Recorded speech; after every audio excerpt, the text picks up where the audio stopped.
За сайн байцгаана уу. Өмнөд Монгол подкаст ээлжид гарах хэлж байна. Өнөөдөр бид бүгд найрамдах Хятад улсын дарга Ши Жинпингийн талаар ярихаар бэлдсэн юм аа. Ши Жинпингийн хүн болго мэдж байгаа. Ер нь дэлхийгээр мэдж байгаа бах. Ши Жинпин 1953 онд Бээжингт төрсөн. Эцэг нь Ши Жуншүн гэж Хятадын ерөнхий сайдын ордогч хүн байсан. За гэхдээ Ши Жинпин том даргийн гэр бүл төрсөн ч бай. Ер нь багасаа зовлон зүтгүүр үтсэн. 1962 он Ши Жинпин 9 насн дээр аав нь эцэг нь Ши Жуншүн Лю Жидан гэсэн арманаас болоод буруу шахтаад Хönан руу цөллөгдсөн.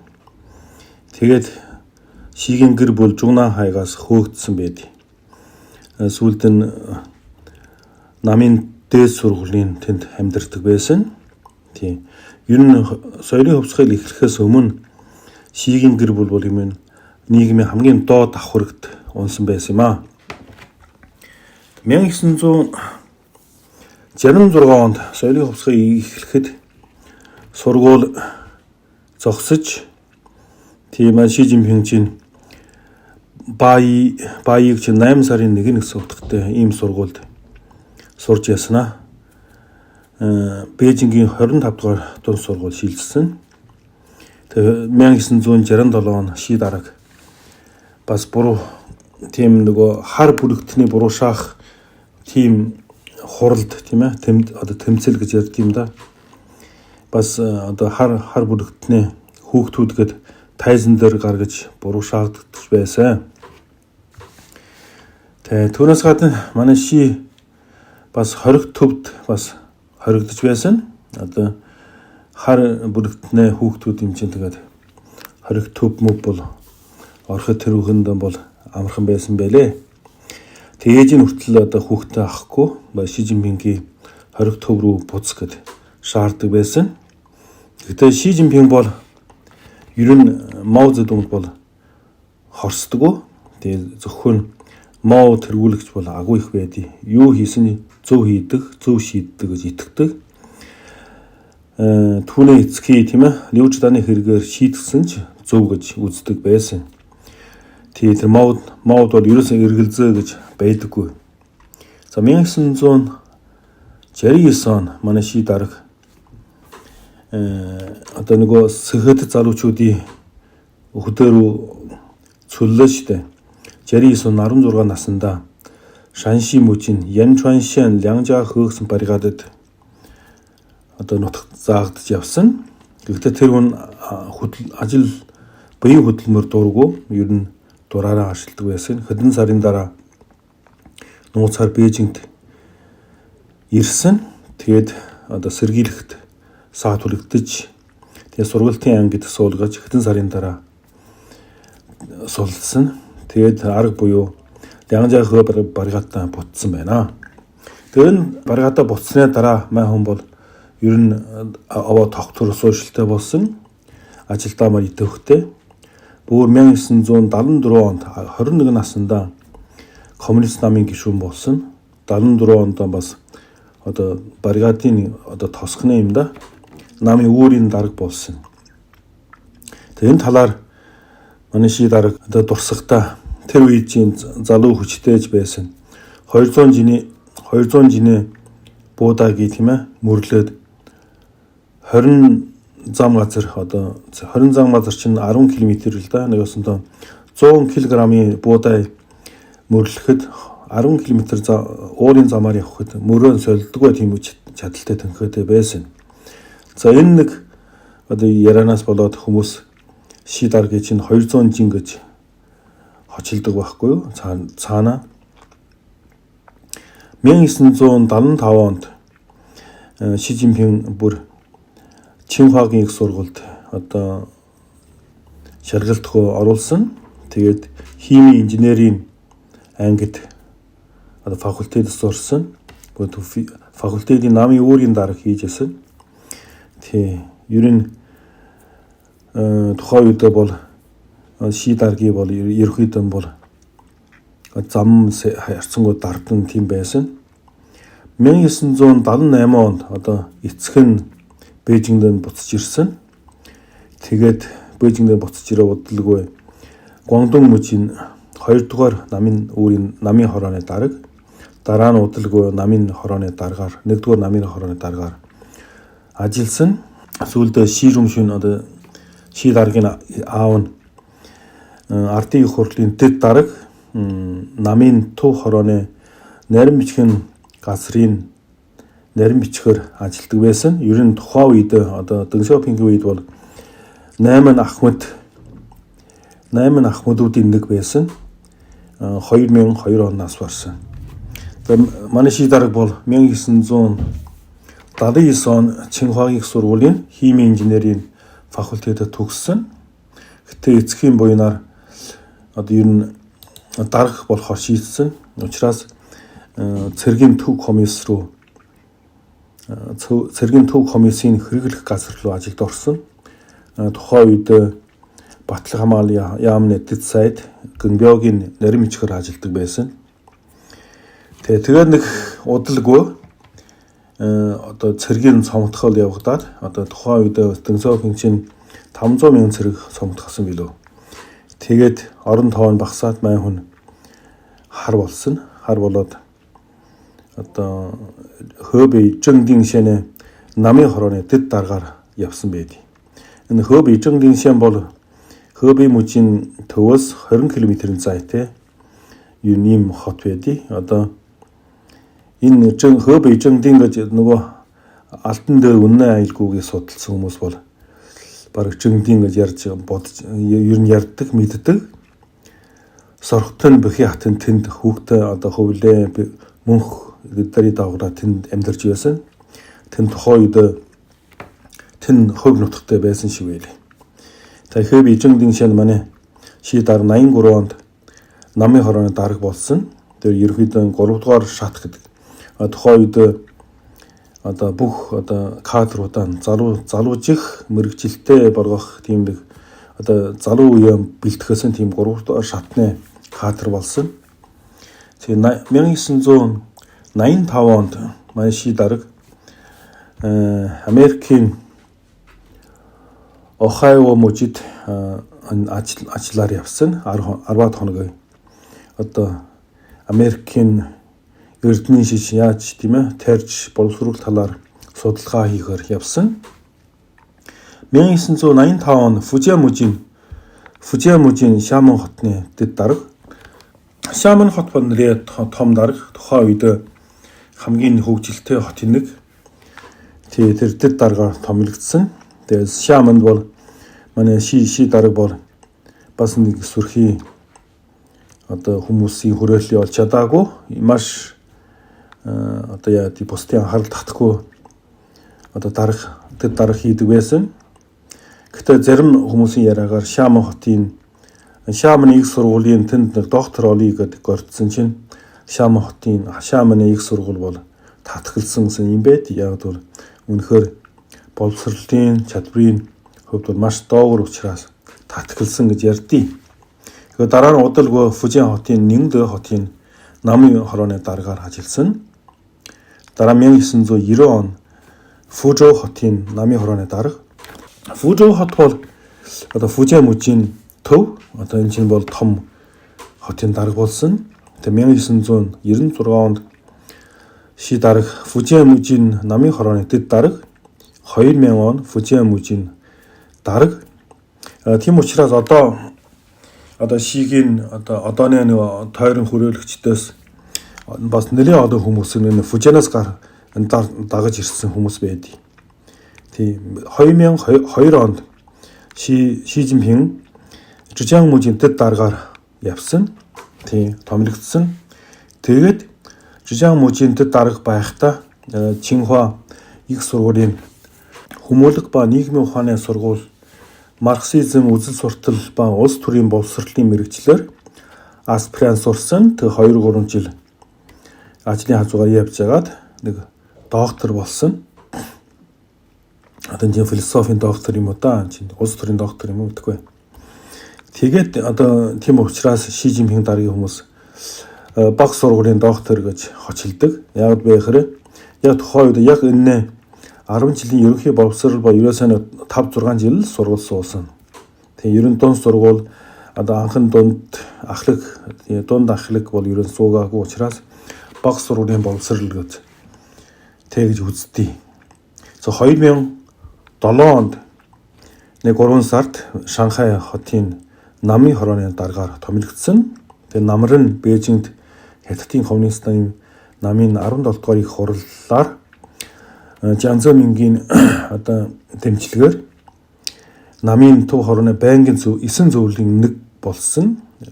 Намын нарийн бичгийн дараагийн нарийн бичиг болсон. Тэгэхээр энэ тухайн үед бол одоо Хятад улсад бол 9 том хүний нэг болсон 2007 онд. 2008 онд бол Хятад улсын ерөнхийлөгчөөр ажилласан. 2010 онд бол төв хорооны цэргийн төв комиссэнтэд дараагаар томилогдсон. Тэгээ 2012 он 11 сарын Хятадын коммунист намын 18 дугаар их хурлаар одоо Ху Жинтао бол бүх мэдлээ Ши Жинпинг тушаасан. Тийм болохоор Ши Жинпинг бол Ху Жинтаогийн бүх мессэдийг хүлээж авсан. Намын хорооны ерөнхий нарийн бичгийн дарга, цэргийн төв комиссийн дарга, тэгээд улсын ерөнхийлөгч 3 том тушаалыг Ши Жинпинг ганцаараа харшдаг болсон. Ши Жинпинг насан туршдаа 2 удаа гэрэлсэн гэдэг. Анхны эхнэр нь Көл Инлин гэдэг тухайн Хятадын коммунист намын дипломатч тийм ээ Кө Хвагийн охин байсан гинэ. 1979 он Чинхагийн их сургууль төгсөхдөө гэрэлсэн. Гэрлээд 3 жилийн дараа одоо эхнэр нь Англи руу сурахаар явсан. Шигийн хамт явъя гэд гуйсан боловч Ши бол нутагтаа дарах хийхээр шийдсэн. Англи яваагүй. Тэгээд удалгүй 1982 он салцгаасан. 1986 онд Ши Жинпинг Пэнгли Юань гэдэг Хятадын одоо хамгийн нэртэй дуучны нэг энэтэй танилцаад 1987 он Шамын хотод гэрэлсэн. Дундаа нэг охинтой Ши Минзэ гэдэг. Ши Жинпингийн ээж нь одоо хүртэл амьд сэрүүн байгаа. Ер нь баг 100 хүрж байгаа. Одоо Шэнжэн хотод амьдарч байгаа. Ши Жинпинг дээрээ нэг 2 эгчтэй. Том эгч нь Чи Чао гэж Канада улсын иргэн Канадад амьдарч байгаа. 2 дугаар эгч нь Чи Анан гэж нөхөртэйгээ Австрали амьдарч байгаа. Бас нэг эрэгтэй дүү байдий. Тэр нь Ши Вэнпинг гэд бас Австралид амьдарч байгаа.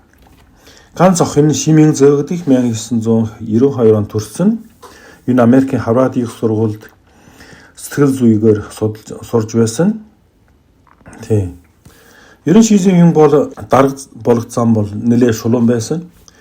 2007 оны 6 сарын 23-нд Бээжингийн Жиншигийн зочид буудал бол ер нь цэргийн төв комиссийн тийм ээ одоо энэ харьяаны ийм зочид буудал энд нөгөө Хятадын төв хорооны гишүүн бөгөөд орлог гишүүн 400 гаруй хүн тийм ээ одоо арчлалтын зөвлөмжийн зуулд нам дотроо бол сонгуультай одоо Ши Жинпинг Ли Кэчан хоорондоо өрсөлдөөд Ши Жинпинг бол ерөнхий нарийн бичгийн дараагаар сонгогдсон.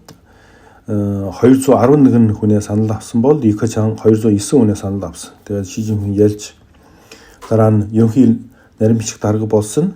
Ли Кэчан бол ерөнхий сайд болсон байлээ. За манай хүн 13 оноос хойш тийм ээ одоо 12 оноос хойш нөгөө Хятадын хамгийн том дарга болсноос хойш ер нь тэгээд өөрөө тэгээд ер нь одоо юу тий хувь хүнээ дахин шүтэх тийм эрчимтэй хийсэн. Ер нь тэгээд дуу зохиосон тэр байтугай им дуу байдаг штэ. Хэрвээ чи гэрлэж байгаа бол тийм ээ Ши автайгаа гэрлэгсэн. Яожа жужа шидада гэсэн тийм нэг дуу хүртэл байдий.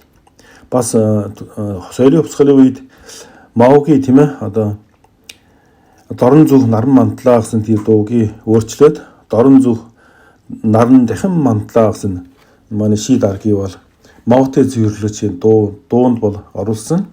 Тийм. Ши Жинпин 2013 онд Бээжин хотын Чинфэн бууцны дэлгүүр ресторан ирээд тийм ээ очрлоод 4 бууз нэг шанцаа авсан гэсэн. Тийм учраас энэ нөгөө Ши Жинпингийн дургу хүмүүс бол Ши Жинпингийн Чинфэн хаан бууз гэсэн хоч өгсөн.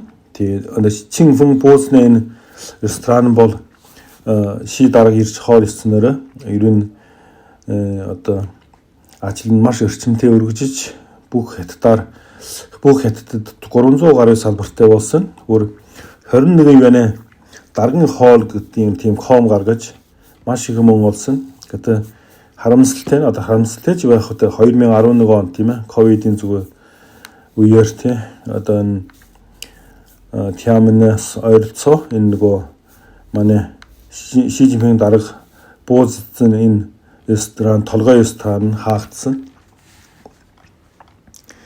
За манай Ши дарга чинь дарга болсноос хойш ер нь тэгээд нөгөө хөдөө цүлгсэн Лянжа хө Баргадан бол Мао Цзэдунгийн төрсөн нутаг Шаошан тосгонтой ер нь зүйрлдэг болсон. Тийм учраас зарим хүмүүс бас их эсэргүүцдэг. Жишээлбэл хамгийн нэртэй барилгын худлаачин юм да. Орон сууц барьдаг. Бөөжин хотын Хуайюан орон сууцны тийм төвзийн дарга байсан. Рэнжи чангаж нэтэр бол Ши Жинпинг шүүмжилсэн. Тэгээс түүнээс болоод 18 жил хоригдож дараа жил нь ял авч дараа жил нь шорон нас барсан. Бас өнөхөр Ши Жинпинг өөрийн хөрөхөөс харахгүй ингэж бичиж байгаа юм чи бүр тэр бол эрх мэдэлтэй шунсан алиалагч гэж. Тэн зогсож байгаа хүн бол шинэ хувцас гайхуулж буй эзэн хаан биш ээ. Харин нүцгэн байхтаач эзэн хаан байхыг шаарддаг алиалагч юм аа гэдэг. Ши даргын алиалагчаар бүр зүйрлдэг байсан. Ба зарим намын гишүүд Ши даргын эсрэг их ажилдаг байсан. Жишээ 2016 оны 3 сард 100 гаруй намын үнэнч гишүүн гэсэн ил цэха явагдаж байсан. Ши Жинпингийн огцорхийг шаардсан. Ши Жинпинг буруу 5 том алдаа гаргасан гэж заадаг байлаа. За нэгдэх хэмжээр хөө хүний шүтэг үзлийг бий болгосон. Дэн Сяопингийн үед бол ганц хүний шүтэг үзлийг бол ер нь харьцангуй байхгүй болгосон. Маогийн тэр нэг маш буруу гэдгийг Дэн Сяопин яс махандаа мэдсэн учраас нэг хүний ба дахин шүтэж болохгүй гэсэн тийм журам бий болгосон байсан. Тийм учраас дараагийн нөгөө Жанцмын хүүжийн тоо болны бүгд мөрддөг байсан. Хоёр дахь нь бол хууль дээдлэх, ёсыг алдагдуулж, дур зоргоо авирлах. Энэ хууль бол дээдлэхгүй. Ерөөсөө хүн засах ёстой гэдэг. Хууль бол хамаагүй гэсэн тийм ерөнхий баримтлал бол Ши даргад бол байгаа. За ер нь бас гурав дахь нь гадаад руу маш их мөнгө цацдаг байсан. Ялангуяа өөрийн хөрөөгөө төлөхийн төлөө Яду буурай улс орнд бол маш их тусламж нэрээр маш их мөнгө цацдаг. Ялангуяа Африкт.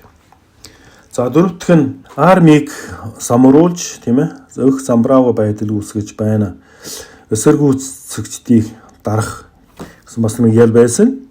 Тав дахь нь бол ер нь маш тансрах ёс суртахуунгүй амьдрах гэж байгаа.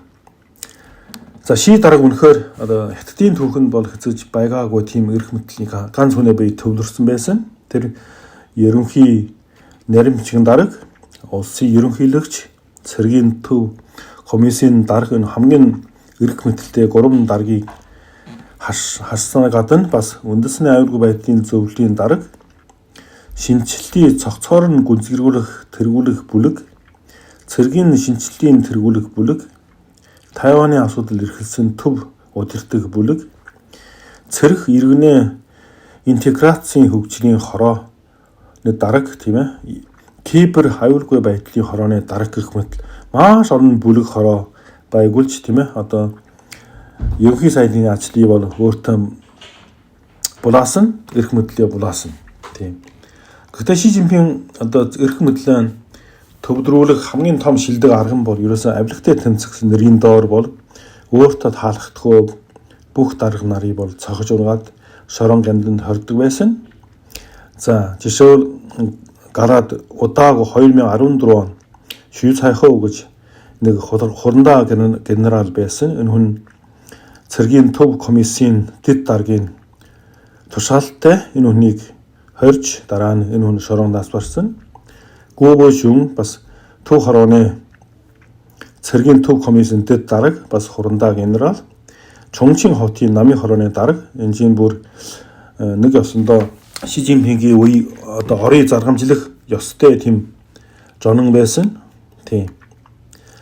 За сайхан одоо 2025 оны 10 сарын 17 он 9 одоо хурандаа генералын зэрэг шийдгсэн тийм тушаал байсан. Жишээл төв комиссийн дэд дарга Хөвидэн хурандаа генерал, төв комиссийн улс төрийн ажлын хэлтсийн дарга Мяуха хурандаа генерал, төв комиссийн улс төрийн ажлын хэлтсийн дарга дэд дарга хурандаа генерал Хө Хүнжүн гэж гэх мэтэр тийм ээ зүүн бүсийн тойр зүүн цэргийн тойргийн командлах Ли Шаньян хурандаа генерал, явган цэргийн комиссар Чиншу Тун хурандаа генерал, Тэнгисийн цэргийн комиссар Ёнхуажи Пужингийн хүчний командлагч Хуанхэ Убийн хурандаа генерал гэн мэт тийм 9 хурандаа генерал хэдэн ятч нийт хэдэн хурандаа генералтай 20-30 юм байдаг гэсэн чинь нэг доор 9 үний шийтгэл. За явлагтай тэмцэх ажлаар бол маш өрчмөнтэй ажилласан. Тэгээд эрхэм мэдлээ өөртөө төвлөрүүлж чадсан. Өөрийн хүнээ бүх мест өөрийн хүнээ томилж чадсан. Яг бол хятадын дарга бол ерөөсөн тогтолцооны одоо авилгатай учраас ер нь цэвэр дарга гэж байдаггүй. Ер нь цэвэр дарга байдаггүй. Нэг ямар хүний очоод шийдэхэд асуухад ер нь бүгдөө бүгсэндээ баастай учраас өөрийн дайсан өөрийн таны биш хүмүүсийг бүгдийн авилгатай тэмцэх нэрийдлэр бүгдийн шороонд гамдан хийж чадсан. Зөвхөн 2014 он 230 мянган хүний шийдгсэн, 2015 он 330 мянган хүн, 2023 он 610 мянга, 2024 он 890 мянга дандаа дарга нарыг барьсан байхгүй юу? Шороонд хийсэн. За бас нэг жишээ дуртахад Гүжин Шангас нэг дэслэгч генерал байсан. Энэ нөхөр бол одоо цэргийн ерөнхий логистикийн газрын дэд захирал гэсэн тэмцээлтэй. Ер нь авилгын 20 гаруй тэрбумын хэрэгтэй. Тийм. Тэгээ Хэнамужийн Пуянгийн энэ нөхрийн гэртэн тийм ээ. 4 машин им одоо үнцэнтэй юм атсан. Зөвхөн одоо хамгийн одоо Мовтай ярих гэж 2 машин атсан гэдэг юм хэлээ. За Ши дарга бол ер нь түүхэндээ нэрээ үлдэх, хятадын түүхэнд бол одоо агуу их удирдагч гэдэг нэрий бол одоо үлдэхийн төлөө маш их одоо юм хийх гээд оролдож байгаа. Одоо жишээл хятадын тийм мөрөөдөл гэх одоо жүнгөмөн гэж ийм гаргаж авсан. Ер нь хятадын үндэсний агуу сэргэн манталтыг биелүүлэх гэж байгаа. Одоо Ши даргын одоо төсөөлснөр бол хятад бол дээр үед бол маш их агуу түүхтэй тийм хүчрэх улс байсан. Тэрхий тэргүүлж байсан. Тэрийг бол буцаас сэргэн биелүүлэх ёстой гэдэг тийм мөрөөдөл дурдж гаргасан. Түүнээс гадна бас энэ Америктэй бол үзүүл үзье гэсэн тийм одоо ийм бодлоготой болсон. Ялангуяа өмнөд хятадын тэнгис тийм ээ одоо хэдэн нарл байдаг штэ. Ер нь одоо Вьетнам, Малайз, Филиппинтэй энэ олон арлын маргаантай тий. Дэнсапингийн үед бол ерөөсөө маргааны бол хойш тавьж хамтдаа хөгжиж гэсэн тийм нэг лозунтай. Тийм ураатай. Жанзамын хүчин тоогийн үед бол яг үүний баримтлаад явдаг байсан. Тийм бол хятадын өмнөд хятадын тэнгис бол ер нь янз бүрийн хэрэг манддаг. Харин 2012 оноос тэгээ Ши дарга гарснаас хойш маань гараан зангидаад тийм ээ нөгөө маргааны хойш тавих тийм ээ одоо хамтдаа хөгжиж гэдэг болилсон. Яг бол Ши дарга бол өнөөдөр хятадууд хангалттай хүчтэй болсон. Одоо заавал одоо чадлаа нуух тийм шаардлагагүй гэж боддог болсон. Тийм. Одоо ер нь өмнөд Хятадын тэнгис бол тийм ээ бол Хятад улсын амьдралын шугам гэж хэлж байсан. Тийм бүр үндэсний эрх ашиг сонирхол бол энд байгаа. Тэгээ эзэрх бол байх ёстой гэдэг. Тийм учраас маш их олон хиймэл ардал бий болгооч эргэн тойрон улсуудтай ер нь хилим одоо маргаантай болсон газар нутгийн. Тэгээ 2013 онд Филиппин бол тэгээд орбитын олон улсын орбитын шүүхэд Хятад улсыг заалтсан. Тийм орбитын шүүхийн 5 шүүгч нар бол Хятадын бол энэ одоо Хятадын өмнөд тэнгист бол тийм түүхийн эрх байхгүй. Энэ бол тэгээд Филиппиний тал зүв байна гэсэн тийм шийдвэр гаргасан. Хятадууд бол энийг бол тоодгүй. 2014 оны сүүлээр одоо Обама Америкийн ерөнхийлөгч Обама Хятадд ажиллахад шийд дарга бол Обамад хэлж байгаа. Номхон дараа бол хангалттай том байл юм аа. Америк Хятад бол хоёр улсыг багтааж чадд юм аа. Нэг осондоо энэ номхон дараа бол тийм ээ Америктэй одоо тэнцүү хувааж захирах ёстой гэсэн санаа байсан. Тийм. За бас нэг зам нэг бүс тийм ээ хүн төрөлхтний хамтын ирээдүйн нийгэмлэг гэж янз янзын одоо нэр томьёо гаргаж ийм Америктэй үзэлцэх тийм Хятадын загварыг ерөн дурдж гаргаж яасан. Тийм. Одоо энэ нэг зам нэг бүсийн одоо энэ нөгөө төслөөр тийм маш олон ядуу улсыг бол үрийг хавх нь унгаж яасан.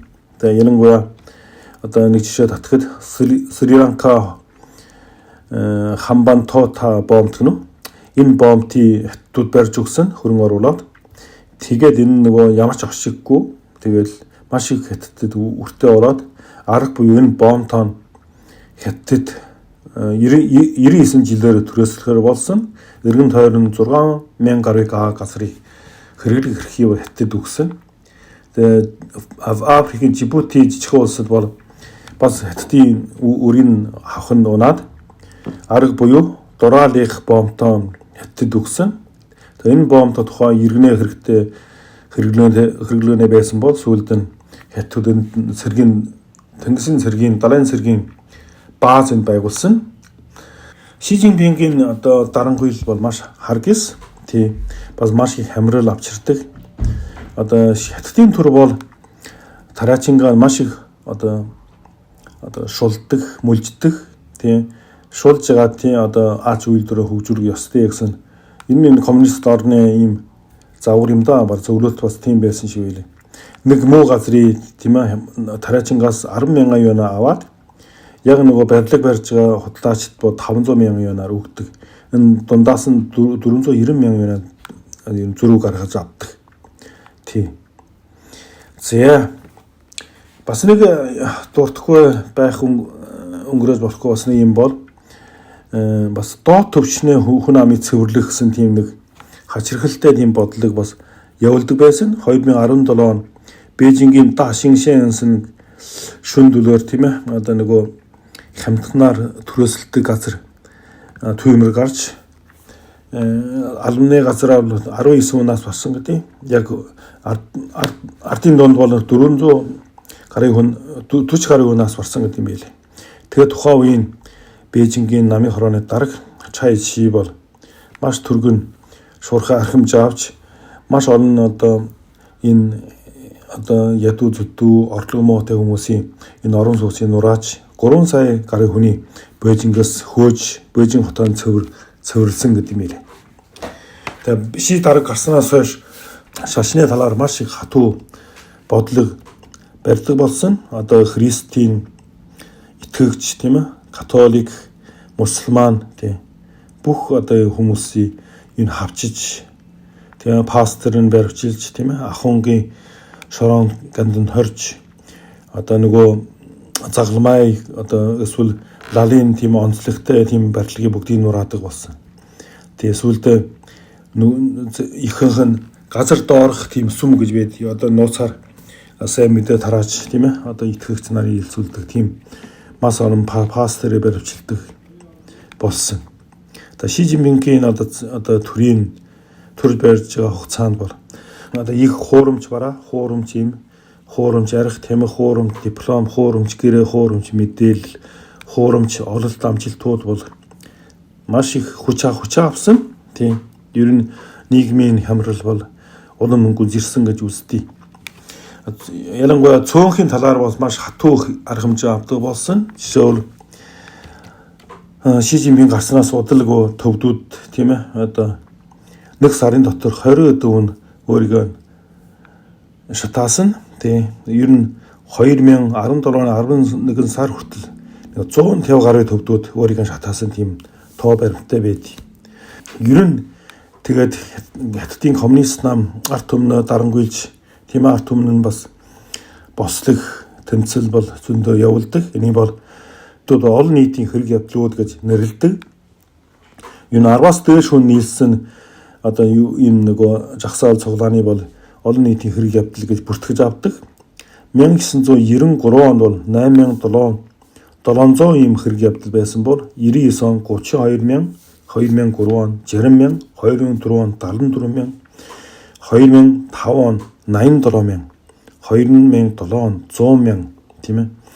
2008 оноос хойш бол ер нь Хятадын засгийн газраас энэ талаар мэдээлэл одоо нийтлэхэ болсон. Тэгээ ер нь 2020 он бол наад захт 260,000 тийм олон нийтийн хэрэг явдлууд байдаг. Ер нь дунджаар өдөрт нэг 700 гаруй ийм жагсаал цуглааны эсэргүүцлийн юм байна гэж ер нь бүртгэлтэй байдیں۔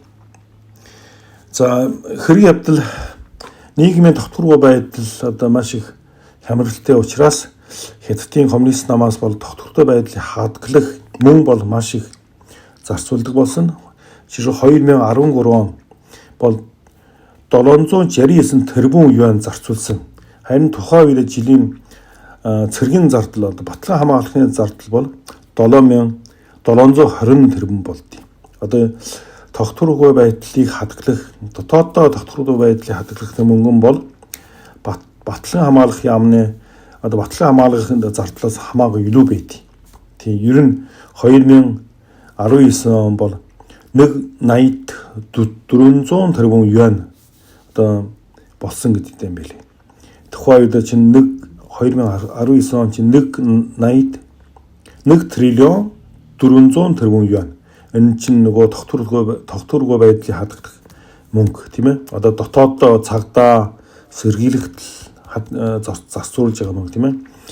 Харин нөгөө батлан хамгаалахт бол 1 триллион 190 тэрбум энэс хамаагүй.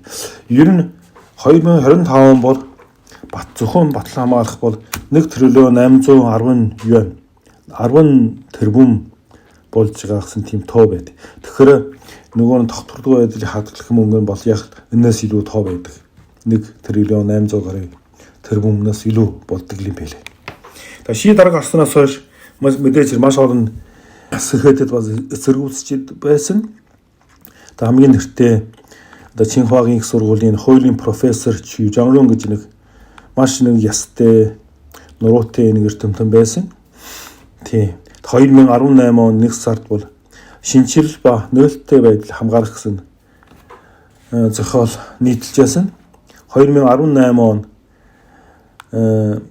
бидний одоогийн айдас ба хүлээлт гэсэн маш урт тийм нийтлэл хэвлүүлсэн. Энэ голдуу нийтийн хэв журмыг үндсийн хэв журмыг сахилъя. Тийм. Хувийн өмчийн эрхийг хүндэтгэе. Амьдралын эрх чөлөө тавьчихъя. Одоо насан туршийн эрхээс татгалзъя. Яа тухайн үед ши дарагч нөгөө улсын ерөнхийлөгчийн одоо нэг хүн бол 2 удаа 10 жилээс илүү одоо дарах тийм хийх эрхийг хугацаа болгосон. Энийг эсэргүүцэж байгаа. Одоо 2019 он 1 сард Ши Жинпиний улаан эзэн гүрэн хязгаарч сэргэж байгаагүй. Энэ бол хоосон мөрөөдөл бөгөөд мухардл төгсгөл юм аа гэж ийм нийтлэл байна. 2020 оны 2 сарын 2-нд ууртай арт түмэн айхаа болсон гэсэн. 2020 оны 5 сарын 21-нд Хятад бол дэлхийн соёл иргэншлийн далайн дээрх ганц зэв юм аа гэж. Тийм. 2020 оны 7 сарын 7-нд соёлтой байдлыг урандаа гიშгхэн дэлхий дээр муу ёрийн сүнснүүд гарч ирэхэд зайлшгүй болно гэж. Дараа 2020 оны 7 сард Чинхуагийн сургууль энэ Шужанрууны ажлаас харсан. Тэгээд Чинхуагийн төгсөгчид бол 10 хоногийн дотор 600 гаруй хүн ер нь энэ профессорд 100 мянган юаны хандив цуглуулж чадсан. 2020 он 7 сард Шужанрууны баривчлаад нэг 7 хоногийн дараа сулсан одоо Грин хорионд байгаа. Тэгээд ер нь Ши Цзиньпингийн шүүмжилдэг бас нэг төлөөлөгч хүн бол Бээжингийн одоо Төв хорооны төвийн намын дээд сургуулийн профессор Чай Шаагд хүн байгаа. Энэ дотооддоо тийм амьдрахын арга болоо 2020 оны 8 сард Америк руу зугтаж гарсан. Тэрээр хэлэхдээ коммунист нам бол улс төрийн зомби, харин Ши Цзиньпин бол мафийн босс. Би мафийн бүлгийг орхиод ард түмний игнэнд орсон эргэн орлоо. Тэтгэврийн маань зогсоож амжиргаа маань тасалсан ч тийм ээ Ши Цзиньпинийг шүүмжилсэндээ харамсахгүй байна гэж бичдэг байсан. Одоо энэ хүн бас байнгын одоо олон ютуберийн одоо ярилцлагад ордог. Одоо Америкийн дуу хоолойд ярилцлага өгдөг юм хүн байгаа. Тэгээ Шинжаанд бол юу болсон бэ гэхээр бас л маш харгисан болсон. Шинжаангийн хэрэг явдал их хавчлаг болоод Уйгур хүчин төвчгөн болоо 2014 оны 3 сарын 1-нд Юннам мужийн төв Күнмингийн вагцаалт 8 уйгур 7 эрэгтэй нэг эмэгтэй байсан баг. Тэгээ Күнмингийн тэр эдгээр чинь урагшаа одоо Вьетнам биерэмл тийшээ хил давж гарах гэжсэн. Хамсууд гарч чадаагүй. Тэгээ уурандаа орж ирээд 8 хүн вагцаалт руу халдлага хийгээд 31 хүний завцаалсан, 141 хүний шархтуулсан ийм хэрэг явдал болсон. Тэгээ түчин нөгөө Чэнчонгөөгийг тийм ээ Чэнчонгөөгийн Шинжаан руу томилж Чэнчонгөө чинь 11 оноос 16 хонд төвдөд тийм ээ намын хорооны дарга ажилладаг байсан. Тэгээ Шинжаанд 90 гутаа Чэнчонгөө бол 30 гаруй мянган цагдаа шинээр нэмсэн. Тэгээд бүх Шинжаанд бол 7300 гаруй аюулгүй байдлын шалгах нэвтрүүлэх цэг байгуулж тийм ээ гудамж хороо талбайд бүр 10,000 гаруй тийм ээ цагдаагийн хэсэг байгуулж зөвхөн Өрөмч хотод бол 949 тийм цагдаагийн хэсэгтэй цагдаагийн пост юм уу тийм. Тэгээ ер нь 90,000 туслаг цагдаа ажилладаг болсон. Энэ дандаа уйгурчдын эсрэг ажиллахаар болсон. Ер нь бодтой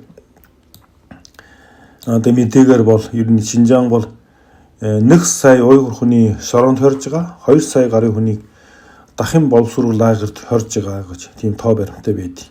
Одоо шорон бол мэдээж хэрэг шорон шүү дээ. Дахин боловсрол лагер гэдэг чинь бол ерөөсөн одоо нөгөө хэрэг хийгээгүй хүмүүсийг шууд хордог байхгүй юу? Иймд бол тэгээд ер нь соёлын цэвэрлэгээ хийдэг. Одоо шүтлэгэн байхгүй болгоно тийм. Тэгээд энд хоригдж байгаа хүмүүс бол тэгээд коммунист намын магтдаг дуу дуулан, гахамаа хідүүлэн, арх уулган тий одоо уйгурч чинь ерөнхийдөө нөгөө лалын шаштай учраас гахамаа хиддэггүй, арх уудаггүй байхгүй юу? Тэгэхээр арх уулган, арх гахамаа хидэн. Тэгээд хоол идэхээс өмнө Ши даргийн ачи санах тийм ээ. Ши дарга мантхай гэж хашгируулдаг. Тэгээд хашгирсны дараа хоол идүүлдэг. Тэгээ хашгирахгүй бол хоорохгүй тийм ээ. Тэгээ Ши дарга гарснаас хойш Тайваны Шангангийн юу болсон бэ? Шанган чинь дэлхийд одоо сувд шиг хот шүү дээ. Одоо бол тэгээд Шанган бол Гонконг бол ер нь жирийн нэг хятадын хот болсон. Тийм. 2015 оны тийм Шангангийн нэг ном хэвлэлдэх хэвлэн нийтлэгч тийм ээ. Одоо нэг ном хэвлэгчсэн. Ши Цзиньпин ба түүний амрагууд гэсэн ном байсан. Ингэсэн чинь энэ голдоо нөгөө Иреминтэй хууль бус харилцааны талаар бичсэн байна да. Ши дарга чинь хөдөн хүүхнүүдтэй явуулдаг байсан байлгүй. Тэгээд 2015 оны 10 сард тийм хятадын тусгай албаных нь Таиланд очоод энэ хэвлэн нийтлэгчдийн нэгийг тийм ээ Гуймин хайгийн баривчилж ирсэн. Таиланд очоод шүү дээ.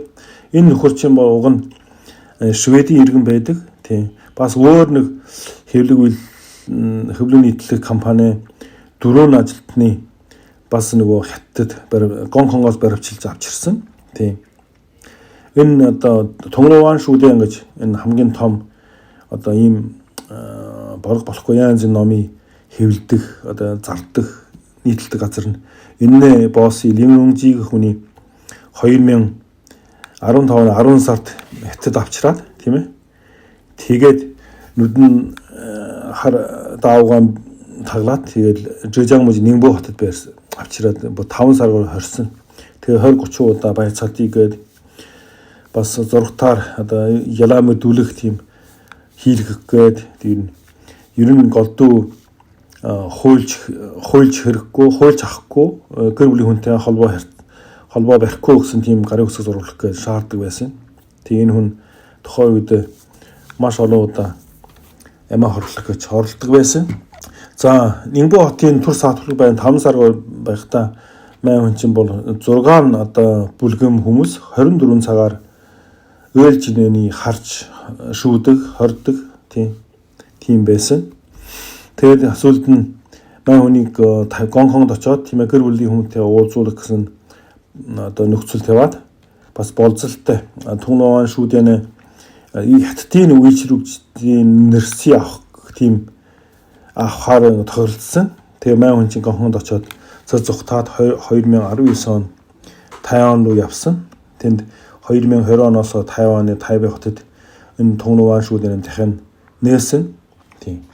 Гуймин хай бол 4-5 жил ер нь 4-5 жил биш 10 жил хоригдж байгаа шүү. Тий 2015 он чинь 10 жил хоригдж байгаа. Ер нь бас Швед болоо Хятадын хооронд бас нэг иргэн авах гэж байнгын хэрэг гаргаад идэв. Тий энэ нөхрийг 2020 онд 10 жилийн ялаар шийдгсэн. Тий. Тэгээд энэ голдуу энэс болоод одоо нөгөө бас нөгөө эсвсийн хэрэгээс болоод Гонконгчууд маш их бослог тэмцэл жагсаал хийсэн. Бүр 2 сая гарын хүнтэй жагсаа цуглаа хийсэн шүү дээ. Сүүлд нь Хятадын одоо ардын их хурлалтай одоо нөгөө 2020 оны 7 сард тий үндэсний аюулгүй байдлын тухай хуулийг тийм ээ Гонконгд боловсруулж өгсөн. Одоо баталж өгсөн. Энэ хуулиараа Гонконгийн бол ерөөсөн жирийн нэг Хятадын хот болгоод чассан. Одоо Гонконг бол чирөөтэй хот гэхэд одоо ер нь дэлхийгээр ялангуяа барууны орнд бол ер нь хүлээн зөвшөөрөх байсан. Тийм. Ер нь Гонконгийн цагдаа нар бол Хятадын цагдаа нар шиг л дуртай нэг чангадаг болсон. Дуртай гэрт нь ороо нэгжлэг хийдэг болсон. Зарим хүмүүсийг хөрөнгө хойж гаргахгүй болдог болсон. Хөрөнгөний царцаадаг чаддаг болсон. Тийм. Ер нь Хятадын хоттой ер нь ялгаа болсон л доо. Одоо 5 жилийн дараа 2020 оноос хойш. За өвөр Монголд Шинжинпин юу хийсэн бэ гэхээр та бүхэн бүгд мэдж байгаа. Өвөр Монголын монгол хэлний одоо сургалтыг бол баг албан ёсоор зогсоосон. Одоо өвөр Монголын монгол хүүхдүүд бол монгол хэлээрээ тийм ээ хэлээрээ хичээл сурхаа болсон. Ер нь монгол хэлийг бол зөвхөн гадаад хэл шиг сурдаг болгосон. Бүх хичээлээ хятадаар ордог болсон. Тэгээ одоо нэг юм фейсбુકээр зөндөө явж ирсэн шүү дээ. Бүх монгол хаягуудыг бүгдийг хуссан байлаа. Одоо ер нь монгол гэдэг нэрийг монгол бичгийн одоо өвөр Монголын нутгаас ер нь бүгдийг өгөө хийж байгаа. Ер нь геноцид ажиллагаа явуулж байгаа л да. Тийм энэ талаар арга өвөр Монгол хэн мэдж байгаа.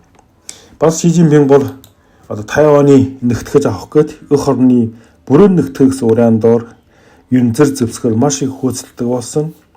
Хятадын армийн өнөөдөр 2 сая гарын одоо албан хаагчтай явган зэрэг бол 975 мянга, тэнгисийн зэрэг бол 235 мянга, агарын зэрэг бол 398 мянга, пуужингийн хүч бол хүн харьцангуй бага. Тийм. Цүмийн зэвсэг 2024 оны байдлаар 600 гарын цүмийн зэвс одоо хашууттай одоо юу гэдэг 300 гарын төв хоорондын баллистик пуужингийн силосууд гэнэ энэ чинь хүчээр орчуулсан юм байдаг гэнэ. Тэг ер нь одоо энэ хэдэн жилийн дараа Хятадын цүмийн зэвсэг нь 1000 хүрэж байгаа гэж Америкууд бол байнга бас ярьж лээдэг. Одоо Хятадын 3 онгоц төөгчтэй болсон. Анхны онгоц төөгчийг нь Украинаас худалдаж авсан. Варяг гэсэн тийм ээ зөвлөлтийн үеийн хуучин зэвэрсэн тийм хог байсны авчираад одоо Украинчууд тухайн үед маш их буруу ажилласандаа бүх одоо бичиг баримттай бүх юмтай ингээд хятад зарсан байхгүй хэдэн зүг зарсан блэ маш цөөн мөн зарсан. Тэгээ мань хүн өдрийг үндэслээ тийм ээ энэ нэг анхны онгоц төгстэй болсон дараа үний дуурайгаар бас нэг хийсэн. Энэ жилд ихаа нэг онгоц төгч бол энэ нэг онгоц төгч юм бол жинхэнэ одоо онгоц төгч болсон гэсэн. Түрүүчийн хоёр нь бол ер нь тоглоом сургалтын маягийн юм байдаг байлээ.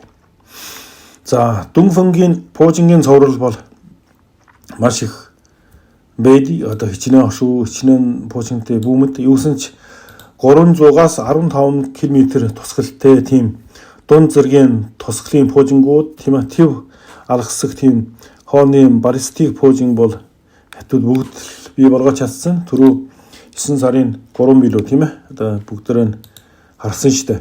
Ши Жинпин Китай гарснаас хойш хятадын эдийн засаг бол тасралтгүй муудсан.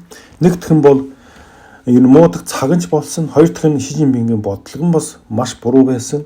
Тэ. Ши Жинпин бол тийм хоёрын өмчөд бол маш дургу. Бүх юм болж өгвөл улсын өмч байх хэвээр, төрийн өмч байх хэвээр гэсэн тийм үзэл баримттай хүн. Одоо төрийн өмчөд ажлын нэгжүүд нь бол томорж урагшилж тэгээ хувийн аж ахуйн нэгжүүд бол ухарж тийм ээ жижигэрч байна. Өнөөдөр хятадын нөхцөл байдал бол тухайн үед Дэн Сяопин чинь хятадыг тийм мэддэг хэдэн жилдээ бол ял болохоо 5 анхуй гэж ярьд. Тэр нь одоо чадвараа тийм ээ хумсаа нууж тийм цагаа хүлээ гэсэн тийм утгатай үг л да. Нэг бас өнөөдөр бол бид нар чадал бол харцангуй баг. Тийм болохоор бид нар хумсаа нуугаад тийм ээ зөвхөн эдийн засаа хөгжүүлээд баяжаад болно гэж байгаа. Тийм Дэн Сяопин үг байдаг хар муурч бай, цагаан муурч бай, хулган барьдаг л бол сайн муур гэсэн тийм үг байдаг. Нэг юу гэсэн бэ? Ямар хийцэм хамаагүй. Ерөөсөө эдийн засгийн сайжирчгүй тийм ээ. Энэ бол сайн тогтолцоо юм аа гэсэн утгатай. Гэтэ энэ нь өнөөдрийн бас нөгөө хүмүүсийн ёс зүйн алдагдал, хүмүүсийн мөнгнөөс болоод нүдэ ухаас буцахгүй юм бас бий болгосон. Бас нэг талаар хятадын бүх ард түмнээ одоо яадгийг мөнгө рүү дайрдаг тийм ээ. Тэрий бол үнэхээр Дэн Сяопингаас эхэлсэн байд юм билий. Тэ. Сүүлийн үед Ши Жинпингийн дагалдагч нар бол энэ Мао Цзэдун бол тийм ээ хятадын ард түмнийг хөл дээрээ босгосон. Дэн Сяопин бол хятадыг баян болгоосон. Ши Жинпин бол хятадын ард түмнийг хүчрэх болгоосон гэж бас ярьдаг болсон байлээ. Тэгэхээр Ши Жинпин бол ер нь хүчээ мэдэрсэн эдийн засгийн яах аргагүй тэрхийд хоёр дахь том эдийн засгтай орн болсон.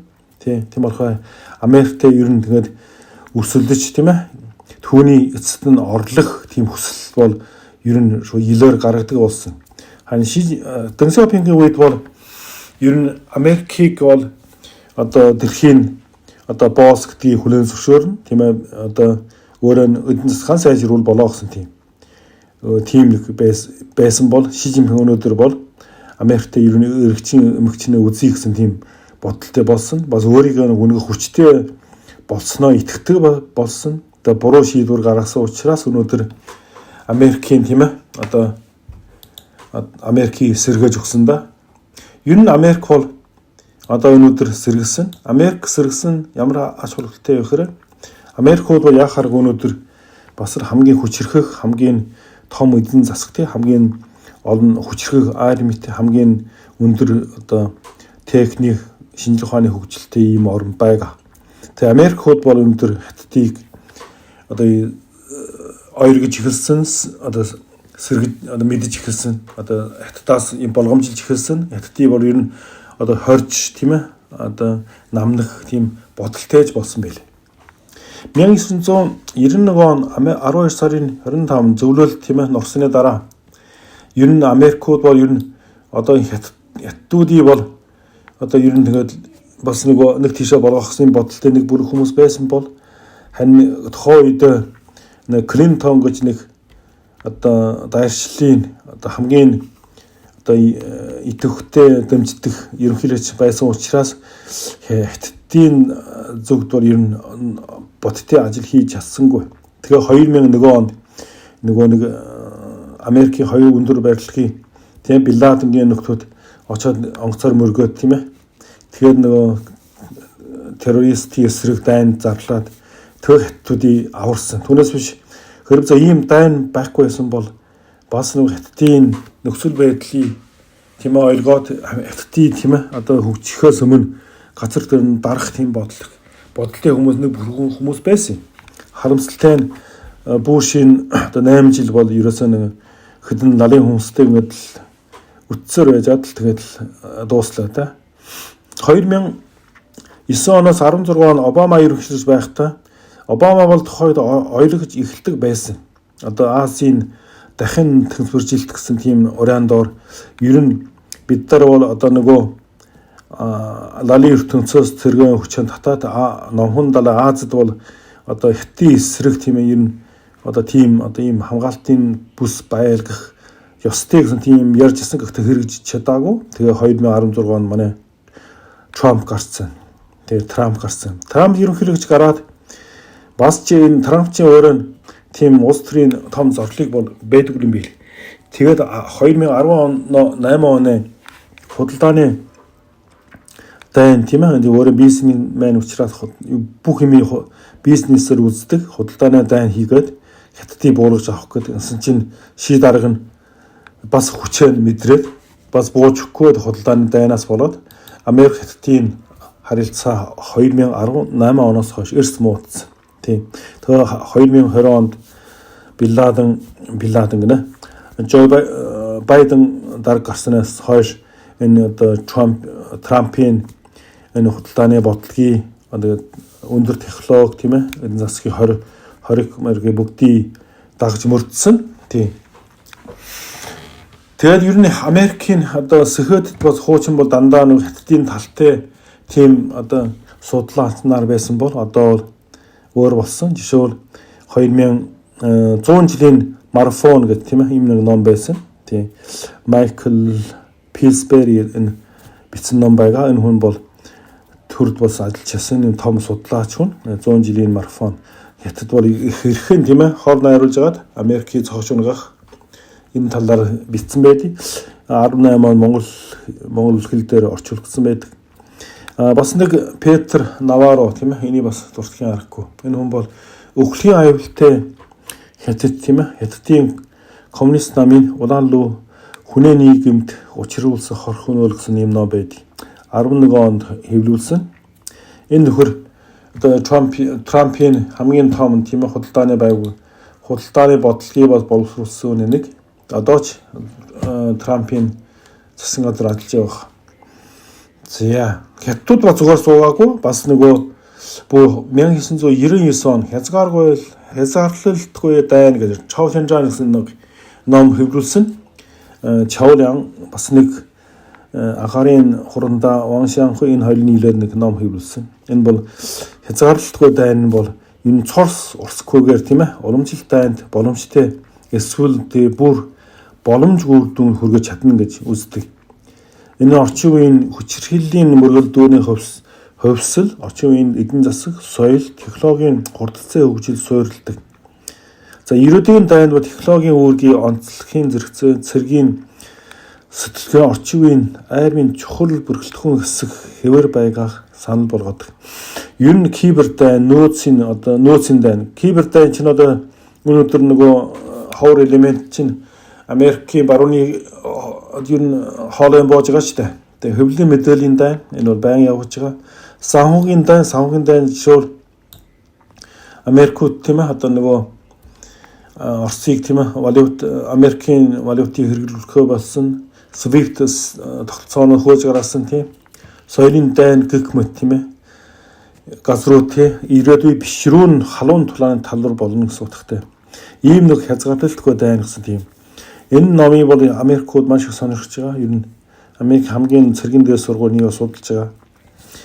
За 2015 он бүр Хятадын цэргийн анагаах ухааны хэвлийн газраас ийм нэг дотоодын материал хэвлүүлсэн байдгийг.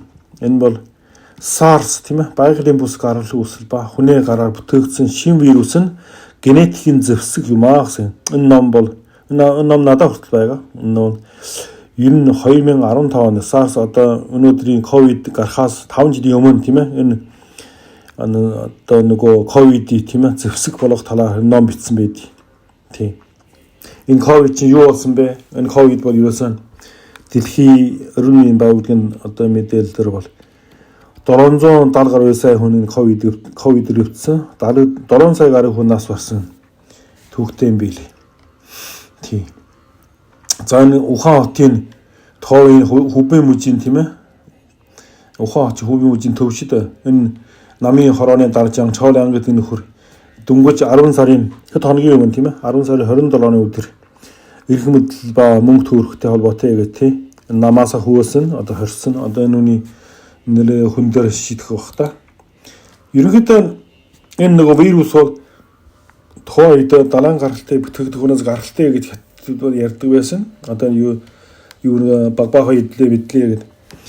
Гэтэл энэ бол худлаа да. Ерөнхийдөө бол одоо миний ойлгосноор тийм энэ Ухааны вирусын одоо кабинет бол ерөөсөн энэ одоо амтнаар ийм судалгаа хийсэн. Тэгэхээр хамс үлд нь судалгаа хийсэн энэ амтнаа энэ зах төрөл тийм ээ одоо зарсан баг. Би бол тэгжил бодож байгаа. Одоо бид нар чинь бас ангаахын үед учраас тухайн үед одоо вирусаар туршилт хийж үзээгүй бол тухайн үед янз энэ тарамаараа өгөөд тэгээд туурай молай дээр тарай игээд өхөлж алчдээ. Тэгээд дараа нь тэр нь гэртээ аваачаад тэкэр гэжтэй дотор байрнаа аваачаад чанаад иддэг байсан. Би хоолтой булаацалтай иддэг байсан шүү дээ. Тийм л байдаг. Тэгэхээр энэ нөгөө энэ вирусаар судалсан нөгөө амтнаа энэ зах дээр аваачаад зарсан баха. Тэгээд энэ өвчин тарсан баха гэж миний хувьд бол бодож байгаа. Ши Цзиньпин бол маш олон хочтой. Одоо нөгөө Чинфэн бооз гэж байгаа. Чинфэн бооз гэж байна. Бооз хаан тийм ээ. Дуусаагүй төслүүдийн хаан гэж бас нэг хочтой. Яг бол маш олон төслүүдийг хийгээд энэ дуустдаггүй. Энийг том ийм гаргаад энэ дуусгах чаддаггүй. Бас нөгөө ерөнхий хурдасгагч гэж байгаа. Энийг осноо юу гэсэн үг бэ гэхээр коммунист намын мөхлий тийм ээ төрөсөж байгаа гэж. Бас 200 жин гэж байгаа. 100 кг гэж байгаа. Бас тэгээд 200 жин гэж. Хятад бол 200 жин гэж бичгээд бол энэ шууд хордтыг нэвтэр дийлэхгүй. Тий. Бас баг сургуулийн сурагч гэж байгаа. Одоо нэг ши дараагийн чинь нөгөө баг сургуулийн төвшингийн хүн гэж байгаа шүү дээ. Одоо ерөөсөө нөгөө 5 6 жил сургууль суусан. Тэгээд хөдөө цөллөгдөөд тий. Бас мөрөн солико Бухан Жен гэж тийм нэртэй. Бас Квайди гэж хэлдэг. Квайди гэх чинь нэг хурал дээр аягүй чухал хурал дээр түн шанхан нунгад чинь тараачин гэдэг үгийг хувцас и гэж уншсан байна да. Хөөхий. Тэгээд маань хүмүүс чинь тэрийг Квайди хаан гэсэн нэр өгдөг болсон. Бас Ши зүн гэж ярьдаг. Ши зүн чинь одоо нэг дээд тушаалд тийм ээ тогтсон гэдэг утгатай. Энэ бол ши дарга дээр тогтсон гэдэг утгатай. Бас ши төлөө гэж. Ши төлөө гэдэг чинь одоо Ши Цзиньпин ши авган аваад гитлэр төлөө гэдэг яваад. Тэгээд ши төлөө гэж нэрлэдэг. Тэгээ ши дарга бол маш олон том төслүүдийг бол санал болгож ясан. Тэгээ нэгэн ч одоо дуусах чадаагүй. Хамгийн том одоо төсөл бол нэг зам, нэг бүс, нэг зам, эсвэл нэг бүс, нэг зам, нэг бүс юм уу? Ийм төсөл байд. Энэ 2013 он тийм ээ. Тийм бүр 70 гаруй улс, олон улсын одоо байгууллага энэ оролцож тийм 2023 он 11 сарын баятлаар бол зөвхөн нэг зам, нэг бүсэд бол хятадууд бол 1 триллион 100 гаруй тэрбум доллар зарцуулсан гэж хэлдэг. Энэ нь яг бас нөгөө хятадд хагсан тийм ээ үйл төрийн хүчин чадлаа гаргахын бодол одоо зорлогын зөв байсан боловч энэ бол ерөөсөө хэрэгжүүлэх ямар ч нөхцөлгүй одоо бол бүр мөнгөгүй бороо зогсон шахуу 1 триллион 100 гаруй тэрбум доллар гэж юм шүү дээ. Ийм их мөнгө зарцуулсан гэдэг юм байлээ.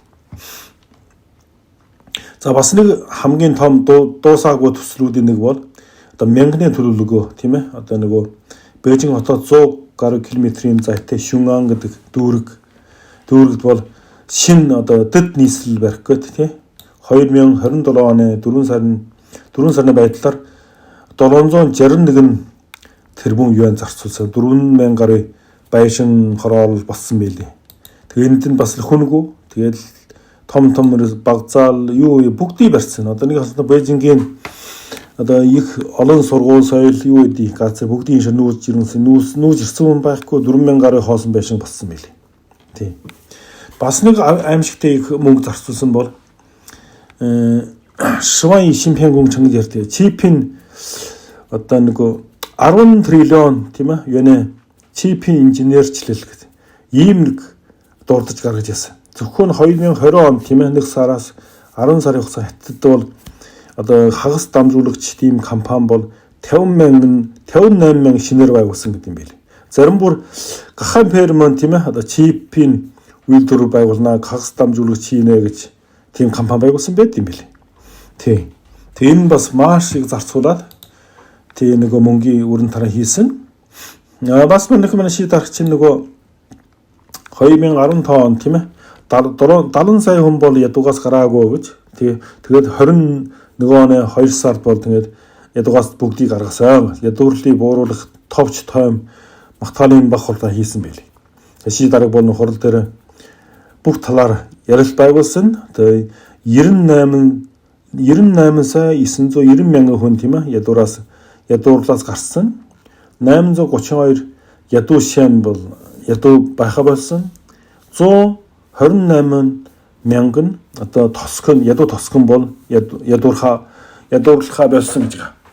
Ер нь ядуурлыг бүгдийг дуусгасан гэж ярьж байгаа. За Шижинпин бол тэгээд бараг 99 сая хүний ядуурлаар гаргалаа гэх тийм ээ одоо баярын хурлаа хийсэн. Гэхдээ 2020 оны 5 сард тухайн үеийн ерөнхий сайд Илико Чанган бол Хятад бол 600 сая гаруй хүн тийм ээ одоо сарын орлогын 1000 мянган хүрэхгүй гэж зарлалсан байсан. Өөрөө ерөнхий сайд хийжсэн хүн шүү дээ. Тэгэхээр Шижинпин бол бас л нэг дуусаагүй том төслийн нэг байхгүй юу? За ши даргийн одоо тэжээх хүн бол маш их байд юм аа. Хятадын коммунист нам бол тэжээх хүн бол маш их байд. Жишээлбэл одоо нөгөө 80 сая гаруй одоо нөгөө адуу хаагч тийм ээ одоо төсвөөс царин авдаг хүмүүс байд. Одоо төтөрд гарсантай нийлээ 80 сая хүн байд. Тэгээд нөгөө цэргийн зардал, тогтвортой байдлын зардал хичнээн мөнгө зардал. Тэгээд дээр дооргоо авилгатай тийм ээ тэгэхээр хавхалтай ер нь бас нөгөө өнгөн талын маш их юм хийдэг одоо гүүрх талбай юу гэдэг хийдэг учраас маш их мөнгө хамаагүй зарцуулдیں۔ Бас нөгөө гадаад руу тийм ээ одоо ялангуяа Африкийн хар ах トゥ нартаа маш их мөнгө цацдаг. Нэг зам нэг бүсд бол ёроолгүй 1 триллион хэвлээ 800 тэрбум тийм ээ юуны бол долларыг цацсан байдаг. Тийм ерөнхийдөө бол одоо юу зарцуулах юм бол маш их байдаг. Тэгээ хүмүүс нь бол нэг бүлэг одоо хүмүүс нь харьцангуй гайгүй амьдарч байгаа болохоос биш жирийн арт хүн бол маш ядуу амьдардаг. Сонирхуулахад бол одоо ер нь одоо өөр Монголын миний хамгийн сайн мэддэг өөр Монголын одоо нэг албан хаагч нар бол нэг 4-5 мянган юан тийм ээ одоо дарга нар бол 7-8 мянган юан цаниг авчдээ. Тийм. Одоо ажилчин бол 3 мянган юан авчдээ. Харин нөгөө тариачингууд нь хэд авдаг бодно. Тариачингууд нь сарын 120 юм уу 180 юан авдаг. Тэг төрийн шүү дээ. Тийм авдаг байдаг байхгүй юу? 180 юан чинь одоо 540 гэхэд байдаг. Тийм. Ийм одоо нийгмийн тийм шудраг бус одоо тогтолцоо бол хятад бол байдаг. Тэгээ жишээ жирийн нэг шин оршууны одоо энэ газар бол маш олон одоо төсвийн одоо хүмүүс итгэжээдэг. Ерөнхийдөө бол 33-аас 40 байдаг гинэ. Соёлын товчоо, цагдаагийн товчоо, мочоо юу ийдий тэгээд. Ийм олон байгууллагад 30-аас 40 байгууллага байдаг. Тийм. За Шижинпингийн одоо дарга болоод одоо 11 жил үгүй 13 жил болж байгаа. Тийм ээ. Гэтэл Шижинпин зүүн баруун гаруудыг бид нар бас товч танилцуулъя. За ерөнхий сайд нь бол Ли Чанг гэж гарсан. Ли Чанг бол тийм ээ. Ли Чанг бол Шижинпингийн тухай үед жижиг мужид дарга хийж явахдаа май хүн бол нөгөө намын хорооны нарийн бичгийн дарга ажилладаг байсан. Шижинпингийн нарийн бичгийн дарга байсан.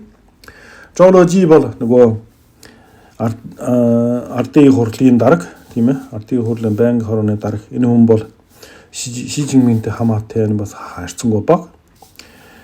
Ардын улс төрийн зөвлөлийн дарга бол энэ нөгөө Ванху Нингэж нэг Шанхай хотын нөгөө багш гаралтай энэ нөхөр байдаг. Энэ чинь 3 төрлийн эзэн хааны багш хүмүүс хочилдог. Жанзэмийн хүүжин тав тийм ээ Шижинпин гэдэг. Энэ бол ер нь хор найруултаа сайн шиг байлээ. Одоо нэг гэсэндээ тийм ийм хүн байгаа. Цай чи гэж байдгийг. Энэ бол Төв хорооны нарийн бичгийн дарга нарын газрын нарийн бичгийн дарга. Одоо Төв хорооны хэрэглэх газрын дарга. Энэ Шижинпин Фужээнд ажиллаж байхдаа хуучин хамт ажилладаг байсан. Тийм. Дин Шуэшан гэж одоо ерөнхий сайдын орлогч энэ Шижинпин Шанхайд байхдаа бас нарийн бичгийн дарга хийж байсан. Одоо ер нь энэ хятадын хамгийн том 7 хүнээ 2 нь нарийн бичгийн дарга нь байсан. Тийм. Сонирм байгаач. Тийм хятадын төр бол. Зя бас нэг хүн байгаа. Лиши гэж. Энэ бол Лиши бол Шижинпингийн нутаг гэж ярьдсан байл. Энэ сахилах хяналтын түүх комиссийн нарийн бичгийн дарга гэж. Энэ бас 7 хүний нэг. Зя Шижинпин ер нь 13 жил одоо хятадын торгон дээр гараад тийм ээ. Хятадын эдийн засаг бол хамгийн оргил цэгээс доош уналтын байдалтай байгаа. Геополитикийн нөхцөл байдал маш их муутсан. Энэ дотоодын зөрчил бол маш их хурцталмал байгаа. Үндэснээ зөрчил хамгийн том асуудал нь хүн амын одоо өсөлт бол байхгүй болсон. Ер нь буурж байгаа. 2018 оноос хойш бол буурсан байх хэвээр. Энэ өдрөө Хятад улс бол 1 тэрбум 400 сая гэж ярьж байгаа боловч эрдэмтдийн ярьж байгаагаар 1 тэрбум 200 сая л байгаа хаа гэж боддیں۔ Тийм. Тэгээд хүн амын имээр бол бас ганц нэг мэддэг тоо бас сонирхолыг бодож байгаа. 2084 он би конкурс гэхэд Хөлбөмбөр аймгаас бол Хөлбөмбөр аймаг шүү дээ. 2 сая 345 мянган хүн амтай байсан. 2 сая 345 мянган хүн амтай байсан. 2024 он тийм ээ сүүлээр 2025 оны гэхээр бол 2 сая 139 мянга болсон байлээ. Хөлбөмбөр аймгийн хүн ам нь энэ одоо хэдэн жил байдаг тийм ээ? Одоо 30 хэдэн жил байдаг. 40 жил болж байгаа да. 200 мянган хүн амаар хорогсон байдаг. За Монгол улс бол Монголын иргэд баяг сонсож байгаа учраас Монгол улсын хүн амтай харьцуулаад үзэхэд бас сонин тоо гардыг. Жишээл 1984 он Бээжин ChatGPT асуусан чинь 1984 он Монгол улсын хүн ам чинь 1 сая 866 мянга болдог байсан. 1988 онд 2 сая тийм 2 сая иргэд хүлээж авсан. 2024-25 онд бодох 3 сая 500 мянга болсон тийм ээ. Тэгэхээр энэ одоо 40 жилийн хугацаанд Монгол улс бол 1 сая 640 мянган хүн нэмэгдсэн байдаг. Харин яг тухайн үе масс нь хамаагүй Монголоос их байсан одоо Хөлбөмбөр аймаг бол 200 мянгаар хорогсон байдаг. Тэгэхээр манай Монголын хүн ам болсон нэмэгдэж байгаа сайхан байна. Тийм. Гэхдээ арай бага нэмэгдэж байна. Өшөө бас олон хүүхэд гарах ёстой. За ший дараах Хятад гарснаас хойш Хятад төрийн торгоод гарснаас хойш Хятадын эдийн засаг маш их муутсан. Маш орон одоо баяр хөдөлгөөр нь хоолгүй болгосон, ер нь устгасан. Одоо ялангуяа тэр нөгөө давтлаг хийдэг тийм давтлаг хийдэг газар байдаг шүү дээ. Тэр газрыг бүгдийг 12 сая багш нар ажилладаг байсан. Бүгдийг устгасан, баяр болгосон. Тэгээ бүр интернетийн боссуудыг бүгдийг өстэй жижигрүүлээд ажил хийгээ болсон. Тий. Шижинпин бол өөрөө чадвар аяг муутай. Ер нь ерөнхийдөө бол боловсролын хувьд бол энэ бага сургуулийн төвчөнтэй. Тэр их сургууль төгссөн гэж ярьж боловч хүн бол ер нь одоо дунд сургуулийн одоо нөгөө хятадаар бичсэн юм одоо буруу зүрх дандаа уншаад онгоо болдог байхгүй юу. Тэгээ гэхдээ Шижинпин бол агуу тийм зорилготой, хятадын мөрөөдөлтэй. Тий. Хүн бол тий улс орны удирдлага өнөхөө чадвар муутай. Гэхдээ эрх мэдлээ тийм ашиглагтай гаргуун хүн байд юм байна. Бас тийм хүн байдаг байна л да. Хичнээн боловсрал муутай боловч хор найруулгатай сайн тийм хичнээн одоо олон соёл, олон сургууль, олон одоо юу гэдэг ном бичих сурсан хүнд Шижинпинг энэ хор найруулгад нь ер нь бардаггүй юм байлээ. Ийм нэг хүн шийдэр хүн байна л да. Шийдэр ярих юм бол дэндүү их байгаа гэдэг. За миний бэлдсэн юм бол ийм л байгаа. Ерөнхийдөө Шижинпинг бол ийм хүн байна. Одоо энэ жил одоо 3 дахь жилдээ Хятад улсыг торгойлж байгаа. Мань хүн бол Тайваны бүрэмсэн нэгтгэх гэсэн зорилгоор 3 дахь одоо нөгөө сонгуулийн хугацаа авсан. Одоо дараа чинь 4 дахь авах махдгүй би энэ хэрвээ гайгүй бол. Тэгэхээр Шижинпингийн төр одоо байгаа цагт бол Хятад улс бол уруудах нь чаргагүй. Яг бол ийм том улсын ийм мэдлэг муутай, ийм тэнэг хүн золоодон гэж одоо юу байх вэ? Гэтэ яа их үү, тийм ээ? Хятад хөвзөө улам хүчрэх болоод улам одоо мондөг дарга орох болсон ийм сайн хэрэг гарахгүй, сайн ийм болохгүй юм үү? Тийм биз дээ. За иймэрхүү байна да. За минь анхаарал тавьсан баярлалаа.